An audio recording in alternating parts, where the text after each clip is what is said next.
What's up, guys? So today's video for me is going to be a little bit of a fun one, and I hope you find it fun too, especially if you're a fan of the Xbox brand like I have been. And that's not trying to say I'm a fanboy. It's the fact that I not only enjoy what Xbox has to offer, but I'm also kind of sick in the head, and I enjoy a bold business strategy, something that is completely out of the box. And that's what I love about the Xbox brand and Phil Spencer is a dedicated and bold businessman, but also at the same time, he has some really innovative ideas, and that's not like grabbing the throat of his competition and essentially choking the life out of them, as Vince McMahon said back in the day when he took over WCW. But Phil Spencer always felt that the direction that he wanted to move the Xbox brand would speak for itself. And now here we are today on the cusp of a very different Xbox brand going into the future. And things are definitely going to be different in 2024 for the Xbox brand. Now, let's just kind of like start at it all back when Phil Spencer took the reins of the Xbox brand. The Xbox brand really didn't have a direction, and I'm not trying to say that to be insulting, but we all know that Don Matrix decided to try to drag the Xbox brand into a direction that was a far cry from what it was supposed to be, a game console, and tried to turn it into essentially a streaming player slash VCR. I don't even know how to describe the Xbox One. I had no issue with it, but definitely I waited until they took the Kinect out of the box. That I will be absolutely honest on that. I did not buy the Xbox One on launch. I waited until they got rid of the proverbial that I did not want part of the package. I stuck with my 360. But since Phil Spencer took over the reins, we've saw some really crazy strategies. Like we saw him start slowly buying studios here and there, a couple, just very small ones. And then he made this bold move to create a system of delivering games called Game Pass, which was very innovative, and not only that, but very pro-consumer. Rather than having to shell out $60 at the time for a title, we would be able to get these games in Game Pass. And to really throw the icing on that cake, he also decided to make an insanely bold move and say that all first-party studio games that were released over on the Microsoft side were going to be put into Game Pass, making it essentially a must-buy. I didn't hop onto the Game Pass train until he started making that statement.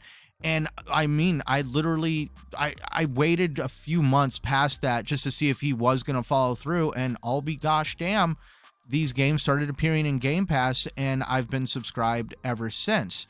And since all these bold moves, the studio purchases, the creation of Game Pass, Xbox has been kind of insulted a little bit by people that just for some reason are purists and believe that these game companies need every damn dime I make, heaven forbid being responsible with our money and saving some money for ourselves to go do whatever else we want other than to just feed on the video games that they provide us. So that's where it got me confused, because for the first time ever, we were seeing people basically reject the concept of trying to save themselves money, and they would rather run down the rabbit hole of like the developer needs all my money. And that's where we saw all these weird and also asshole-ish statements of Game Pass is for broke gamers, it's welfare. I mean, rather insulting stuff. Apparently saving money means that you're absolutely poor, but if any of these guys ever did some research into some of these millionaires that are out there today, these guys literally cut pennies every single day, and that's what makes them a millionaire. They're not out shoveling all their hard-earned money to somebody that they love and admire. That's for sure. But that's where it just started from there. We saw Xbox essentially show that they preferred a slow drip effect towards making money. Slowly but surely, they made these little small incremental moves for the Xbox brand since Phil Spencer took over, because he knew it would take time. And hence the whole idea of like the story between the tortoise and the hare. The tortoise, slow and steady, was able to beat the hare to the finish line because the hare, PlayStation, threw everything it had and all the gosh, I mean, what's the word I'm looking for in this whole situation? Arrogance. That's the word I'm looking for. Arrogance. So with PlayStation's arrogance, they decided to just bolt to the finish line, throwing all this money just very stupidly at everything they could. We got a hat over here in this game, a t-shirt over there on that game, a couple $1 million for 1-year exclusivity, tens of $1 million to lock down a game. All this just silly little bit of money that PlayStation was just spending to essentially try to quickly root out Xbox as competition. And now, as we could see going into 2024, Xbox is poised in a very dominant position in the industry, and the slow and steady race that they started back when Phil Spencer took over is definitely paying off. We've seen major studio acquisitions. We've seen major headway into creating a service subscription product like Game Pass. And now we see numerous brands wanting to jump in on that train. Ubisoft, EA, the list could go on. There is a ton of content being offered to gamers, especially through Game Pass, because Game Pass is the premier subscription service. But over on the PlayStation side, no first-party studio games, day and date, and Game Pass. You could just have old crap in our service. We're going to continue raising the price of our old crap service. And not only that, but we're going to double down and make sure our fans know that our games are absolutely special. They're special.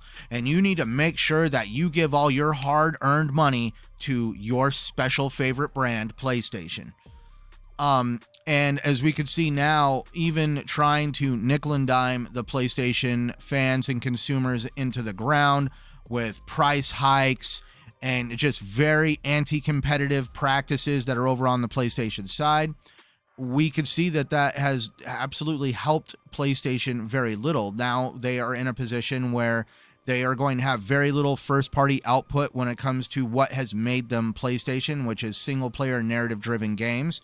They have a lot of money wrapped up into games as a service, which seems to be a very downhill, slippery slope on literally games as a service. Unless that game absolutely is crack to whoever plays it, a lot of games as a service style games do not really get very far off. We've seen a lot of companies lose a lot of money recently as games as a service. There is a lot of money to be made in the games as a service style games, but you can't force them to happen. They happen organically. They start off generally as a small idea, and they just grow and grow and grow into a bigger ecosystem. And it isn't something that some pedigreed company could come out and just throw a lot of money at development and just craft a games as a service game that everybody's going to flock to. But that's where with Xbox, they have chose a different approach, and that is just doing anything and everything in gaming. Xbox has something to offer for everybody when it comes to games.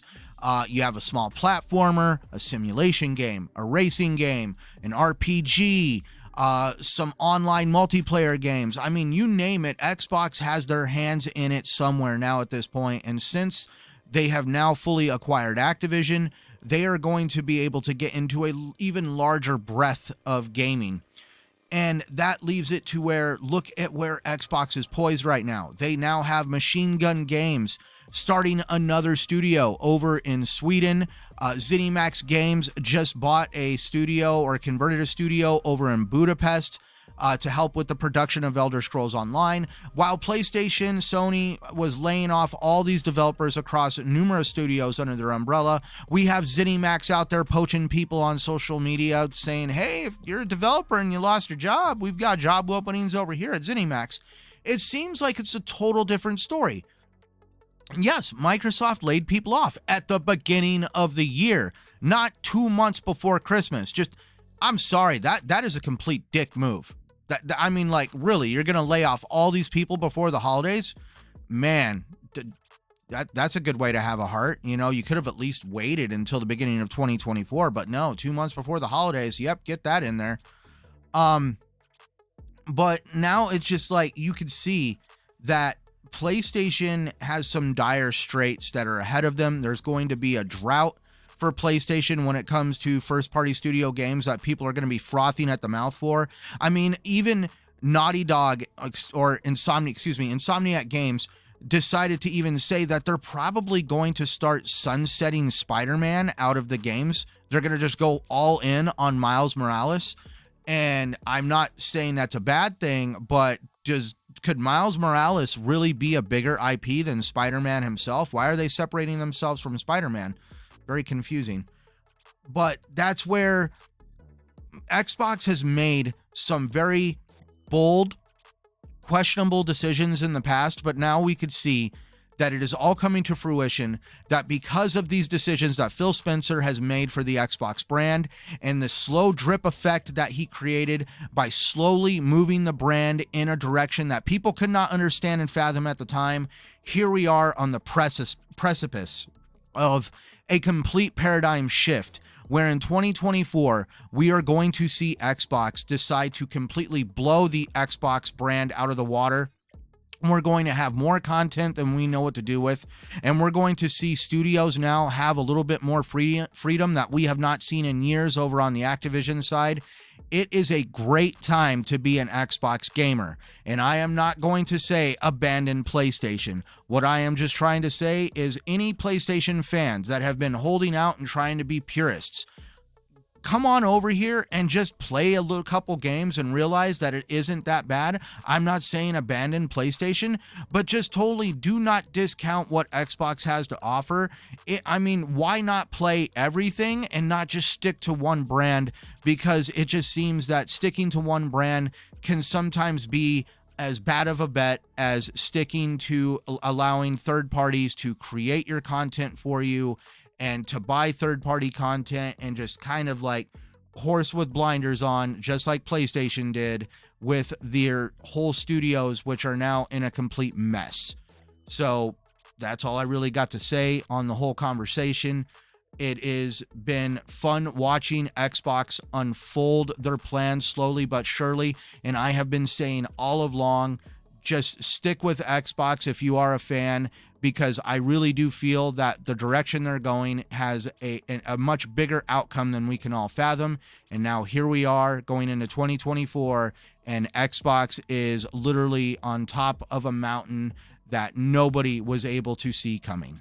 So everybody, if you liked today's content and enjoy listening to me clamor on and also keeping up with all the Xbox news that I deliver and even some occasional PlayStation chideful banter, keep it locked in right here. Like, subscribe, comment down below, all that fun stuff that YouTube likes to see to help my channel grow.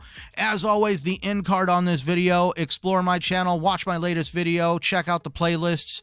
And as always, everybody, I just need to remind you that don't get wrapped up in the console war dogma.